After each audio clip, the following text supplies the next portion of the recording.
सुनील शेट्टी की अनकही वीरता, जब एक अभिनेता बना 128 जिंदगियों का मसीहा।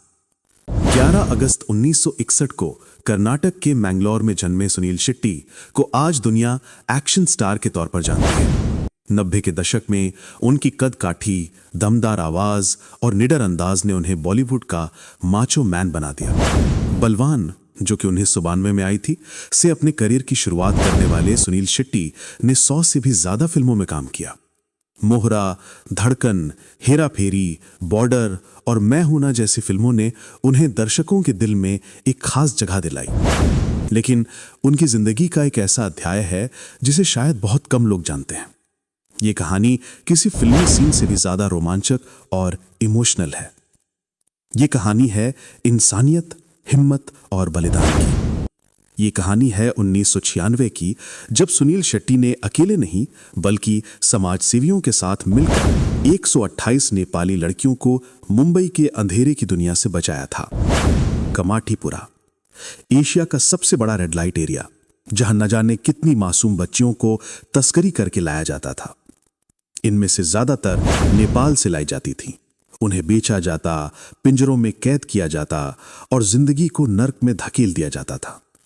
इनमें से ही थी चारी माया तमांग, एक मासूम लड़की जिसे कम उम्र में नेपाल से भारत तस्करी करके लाया गया था।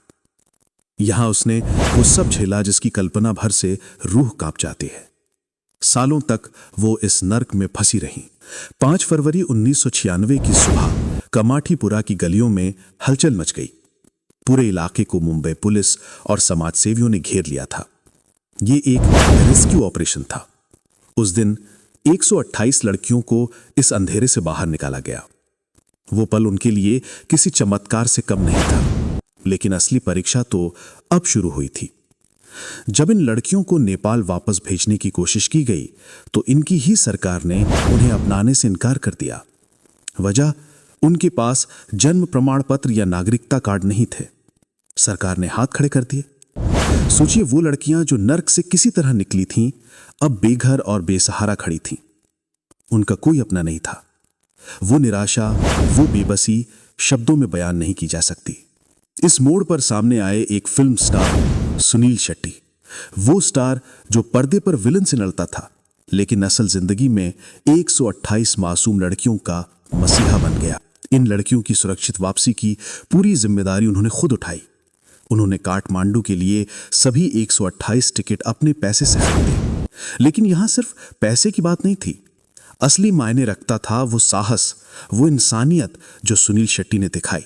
क्योंकि उस वक्त ये काम किसी छोटे जोखिम से भरा नहीं था। ये सीधा सीधा माफिया को चुनौती देना था। इस कहानी में एक और नाम बेहद अहम है, विपुला कादरी, सुनील शेट्टी की सास। उन्होंने सेव द चिल्ड्रन नाम से एनजीओ शुरू किया था, जो आज भी सक्रिय है। वो इस पूरे ऑपरेशन की प्रेरणा थी। वही थी जिन्होंने लड़कियों को बचाने का बड़ा फैसला लिया। सुनील शेट्टी ने उनके साथ मिलकर न सिर्फ योजना बनाई, बल्कि जमीनी स्तर पर पूरी तरह से जुड़े रहे। और सिर्फ यही नहीं, मुंबई पुलिस ने भी इसमें अहम भूमिका निभाई। जेट एयरवेज के नरेश गोयल ने भी मदद का हाथ बटाया। ये एक सामूहिक प्रयास था। लेकिन सुनील शेट्टी का नाम सबसे आगे इसलिए आया क्योंकि वो एक फिल्म स्टार थे। उन लड़कियों की यादों में वही चेहरा सबसे ज्यादा अंकित हो गया।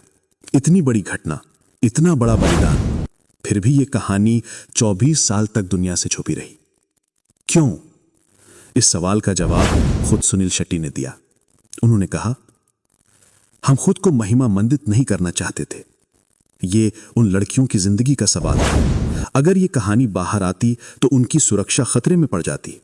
इसलिए हम सब ने, मैंने, मेरी सास ने, नरेश गोयल ने, मुंबई पुलिस ने इस बारे में कभी बात नहीं की।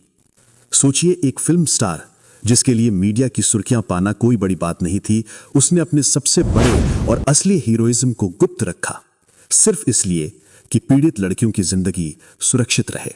24 साल बाद डिजिटल मीडिया कंपनी वाइस ने नेपाली मानव तस्करी पर एक डॉक्यूमेंट्री बनाई। 24 मिनट की इस डॉक्यूमेंट्री में शक्ति समूह की संस्थापक चारी माया तमांग ने उस दिन को याद किया जब उन्हें और 127 अन्य लड़कियों को बचाया गया था। उन्होंने साफ कहा, हमें बचाने के बाद हमारी सरकार ने हमें अपनाने से मना कर दिया। तब आपके फिल्म हीरो सुनील शेट्टी ने हमारा साथ दिया। उन्होंने हमारे लिए हवाई जहाज के टिकट खरीदे। आज जो हम जिंदा हैं वो उनकी वजह से है। उनकी आंखों से निकले आंसू और शब्दों से झलकती कृतज्ञता इस बात की गवाही देते हैं कि उस दिन एक फिल्म स्टार सचमुच भगवान बनकर आया था। जब 2020 में मीडिया ने उनसे इस घटना पर पूछा तो उन्होंने बहुत ही विनम्रता से जवाब दिया। उन्होंने कहा, कीमत मायने नहीं रखती थी, असली मायने रखता था प्रयास। मेरी सास ने साहस दिखाया, पुलिस ने सहयोग किया, नरेश गोयल ने मदद की और हाँ, मैंने भी जितना बन सका किया। लेकिन सच ये है कि ये एक टीम वर्क था, मैं अकेला नहीं था।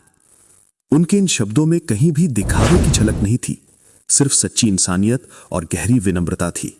आज जब हम हीरो की बात करते हैं तो हमारे सामने चमचमाती स्क्रीन और बड़े बड़े एक्शन सीन आते हैं, लेकिन असली हीरो वही होता है जो पर्दे से बाहर आकर किसी की जिंदगी बदल दे। सुनील शेट्टी ने वही किया।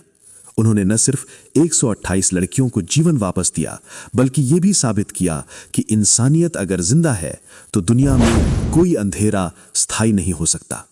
आज जब लोग उन्हें हेरा फेरी के श्याम के तौर पर याद करते हैं या बॉर्डर के जांबाज सिपाही के रूप में, तब ये याद रखना भी जरूरी है कि असल जिंदगी में भी वो उतने ही बहादुर और नेकदिल इंसान हैं।